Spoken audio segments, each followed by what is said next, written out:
In recent months, I kind of found myself dissatisfied with a lot of the new AI news that was going around. It wasn't just interesting anymore, it had just sort of lost its novelty. The only real news that we really had was things like, there had been some kind of incremental update to a new LLM or to a tool like Novel Crafter or what have you.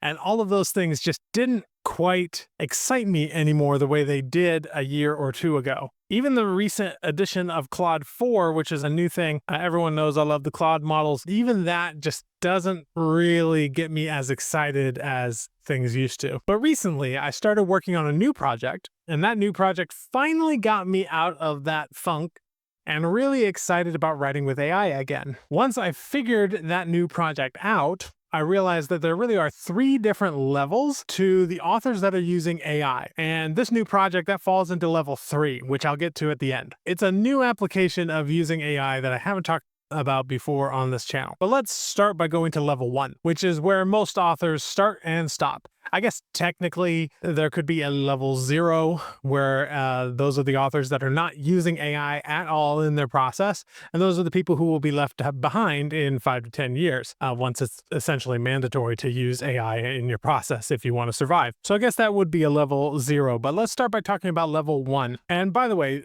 all of these levels aren't necessarily like once you reach level 3, you don't go back to level 1. This is just sort of like levels of complexity to the type of AI usage. And I will say, like, even though I've been working a lot on some of these level 3 projects, I still go back to the level 1 stuff all the time. So this isn't like you have to ascend the ladder kind of a thing.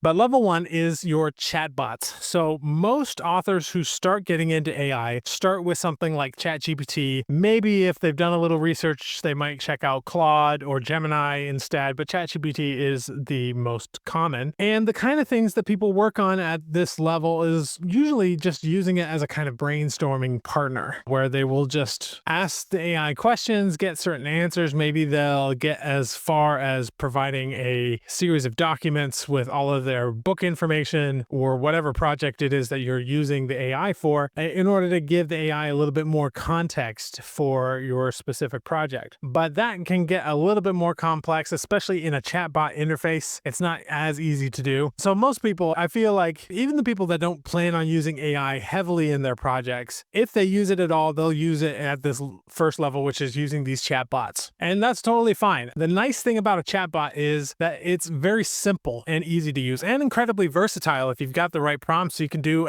all kinds of things with the chatbot. But what chatbots don't do is provide you with a kind of specific workflow for your situation.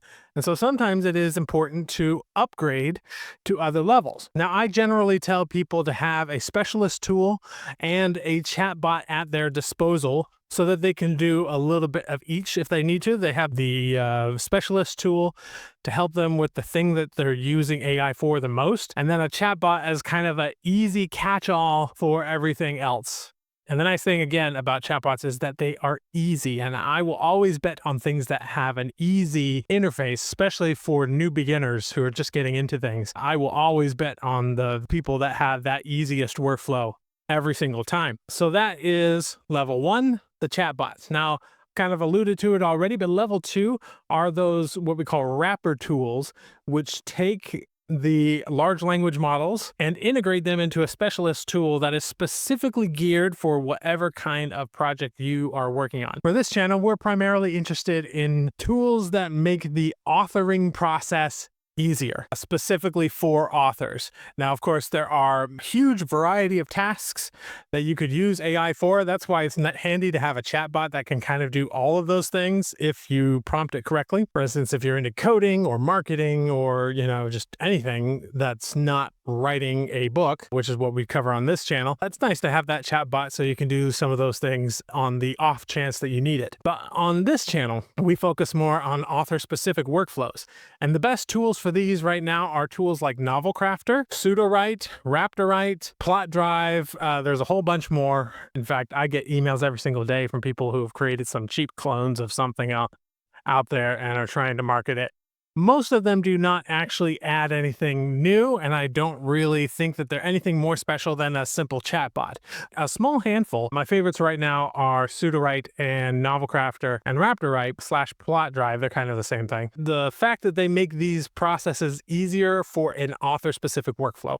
Now, all three of those tools that I mentioned have a slightly different workflow. They're not necessarily better in one way than another, but what they are is they are specific to someone who wants to write long form, usually fiction. Some of them can do nonfiction as well. Probably most of the content that I've made on this channel has been about one of those tools or one of the chatbots, so covering these two different levels. But they do require, the reason I put this at level 2 is that it does really require us innate understanding of prompting, which is something that really is best to start learning at level 1 with those chatbots. Once you get a handle on prompting, you can really upgrade to a better tool, use that tool in a way that makes your writing workflow better. And there's usually a small learning curve for the tool itself. For instance, one of my favorites right now is still Novelcrafter, but the thing about Novelcrafter is its workflow, its interface is a little bit more like Adobe Photoshop. It is the thing that can do anything, and if you get the right systems in place, it can be extremely powerful.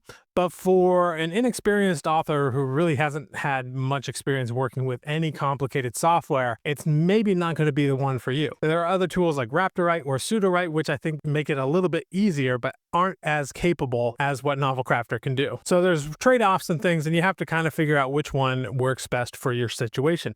People always ask me, should you go with Sudowrite or Novelcrafter or RaptorWrite or whatever the tool is? And to those people, the first thing I want to say to you is that it's not about the tool. It's about how you use the tool. It's about you specifically. You have to be doing work, and you can do it. You can be successful with any of these tools. You just have to commit to one and really figure it out. That said, I know some tools can work better for different people than for others. And so you definitely want to kind of look through some of the content I've created, some of the content I'm going to continue to create on this channel, and just see which one seems best for you. If you have the money, go ahead and try all of the different tools and see which one you like the best, keeping in mind that some of them might have a little bit of a learning curve to really figure it out. But all of them will work at some level. So I think I spent enough time talking about levels 1 and 2. Let's talk about level 3. And this is something that I admittedly am a little late to the party on. I know other people like the Future Fiction Academy and other things have been getting into this stuff for a while now. I've only just sort of dived in. I was on paternity leave for a couple of weeks, and I just spent some of that time just exploring what could be done without really feeling the pressure of having to make videos on it, which was actually quite a relief. The upside to that is that I ended up creating quite a bit of interesting projects that could warrant YouTube videos here. So be prepared. I'm going to be releasing quite a few more videos on some of these topics. But what I'm talking about are automations and AI agents. Now, some people distinguish between just a simple automation and an AI agent, which is more like a small employee that will think for you. What I've done is more something almost between the two, where I've done some really complex automations that include having the AI check its work. And the nice thing about automations is that you don't have to think about them. And so there's all kinds of things that you can build up. Now, you do have to have really solid prompting for these things to work consistently. You have to understand what the strengths and weaknesses are of an LLM. These are not things that you will figure out on your own. You really have to kind of have a knowledge of how all of this stuff works, which you get in levels 1 and 2. But once you've sort of mastered those basics, you can create workflows that run automatically. And I'll give you just one example of one that I've done for myself that I did in a tool called Make. So the two tools that people are mostly talk about when it comes to automations is make.com, and then there's N8N, which is another tool that's a bit more complicated, a bit more expensive, and I haven't gotten into it yet for those reasons. I've just started with Make, and I'll move over to N8N eventually. But so far, I haven't found any kind of automation that is useful for authors that I can't do in Make. It's also cheaper and easier to set up. And again, like I said, one tool makes things simpler and easier to handle, but still pretty powerful. I will bet on that one every time. An example of what an automation looks like. Those of you may know I write mythologically inspired fiction. And so I've toyed with the idea of creating a new YouTube channel that is all about mythology. and would just have me like reading a script about a particular topic, and then I'd hand it over to an editor who would fix it up with some like slideshows and stuff like that. So 80% would be like these images or stock footage or AI generated images, and 20% would be my face like you're seeing right now. And so what I did is I actually created a automation in make.com that automates everything else. So all I have to do, I'll give you the rundown of how it works, is I will enter a keyword into a spreadsheet along with a brief description about what that keyword is about. And then that will send a ping over to Perplexity, which will research that topic heavily and pull sources from it. And then from there, I run a series of prompts. And I'm not going to give you the exact series because it's kind of a little bit of a trade secret at this point. But I run through a series of very powerful prompts that by the end of these prompts, it's not just one prompt, I have got a very solid YouTube script from it. It's a good one, and it's been well researched and everything. I can be reasonably assured that it's factual, especially on something like mythology where the facts are all very accessible on the internet. I've created that, so all I have to do is just put in my topics, put a whole bunch of them in there. It goes and writes the scripts. The scripts are really good too, by the way. I hired a bunch of people to write scripts for me, and then I went through this process, and my scripts were better than their scripts. I know some people are going to say, well, you need to write better script people. That's true. I could find somebody who's just better at writing scripts, but those people would be even more expensive than the people I have. And so I wouldn't do that until I've already got this channel at a place where it could sustain hiring someone like that. So in the meantime, we're going to be using AI for this, and I got really good results out of my prompting methods. And so from there, I can just read the script like I'm doing right now to the camera, hand that off to an editor. That is something that I do hire someone for, and then let them come back to me with the video. I haven't started this channel yet or anything like that. I will keep you apprised of how well it goes, but it does allow me to really simplify the process quite a bit with these automations. So that's just one example of how I've made it work for me. There are other examples of how you could have it write your outline and check it, and even write whole chapters and things. And I'm going to give you a couple of these things that I have done in the future with future videos on how to really make these automations work. And so in the meantime, if you want to check into make.com, I'm going to be doing a whole bunch of content around make.com and how to create your automations in there, because I truly believe this is where you can really go to the next level with AI while still maintaining a foot into those first two levels. It's not saying I'm not going to abandon Novelcraft or anything. Of course not, because they just created a whole new update that I still have yet to cover.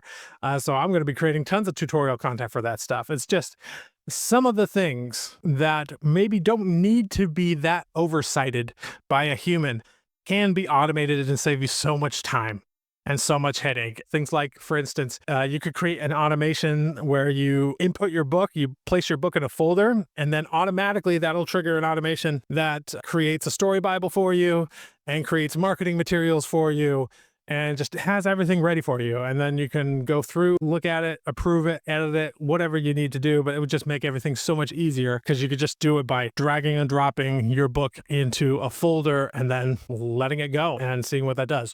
So that is level 3. This video is meant to be kind of just an introduction to this topic so that you'll be ready when I start making more content around this.